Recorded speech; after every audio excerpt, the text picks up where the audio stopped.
കോട്ടയത്ത് medical college ആശുപത്രി കെട്ടിടം തകർന്നു മരിച്ച ബിന്ദുവിന്റെ മകന് താൽക്കാലിക ജോലി വാഗ്ദാനം ചെയ്ത സർക്കാർ നടപടി ഇരട്ട നീതിയെന്ന് ആരോപണം. മുൻ MLA KK രാമചന്ദ്രൻ നായരുടെ മകന് ചട്ടങ്ങൾ മറികടന്ന ഗസറ്റഡ് റാങ്കിലാണ് സർക്കാർ നിയമനം നൽകിയത്. ബിന്ദുവിന്റെ എഞ്ചിനീയറിംഗ് ബിരുദധാരിയായ മകന് താൽക്കാലിക ജോലി മാത്രവും CPM നേതാവിന്റെ മകന് ഗസറ്റഡ് തസ്തിക എന്നതുമാണ് വിമർശനങ്ങൾക്ക് ഇടയാക്കുന്നത്.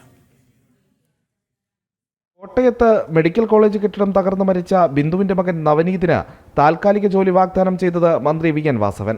കോട്ടയം മെഡിക്കൽ കോളേജ് ആശുപത്രി വികസന സമിതിക്ക് കീഴിൽ എവിടെയെങ്കിലും താൽക്കാലിക നിയമനം നൽകുമെന്നായിരുന്നു പ്രഖ്യാപനം.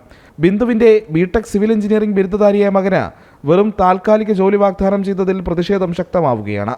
അന്തരിച്ച മുൻ MLA KK രാമചന്ദ്രൻ നായരുടെ മകന് ആശ്രിത നിയമനം നൽകിയതുമായി ചേർത്ത് നിർത്തിയാണ് ചർച്ചകൾ.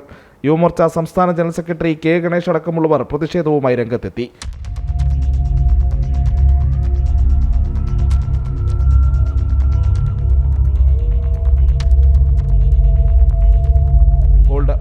രാമചന്ദ്രൻ നായരുടെ മകന് PWD വകുപ്പിൽ അസിസ്റ്റന്റ് എഞ്ചിനീയറുടെ സ്ഥിരം തസ്തിക സൃഷ്ടിച്ചാണ് 2018 നിയമനം നൽകുന്നത്. ചട്ടലംഘനം ചൂണ്ടിക്കാട്ടി ഹൈക്കോടതി ഉത്തരവ് റദ്ദ് ചെയ്തു.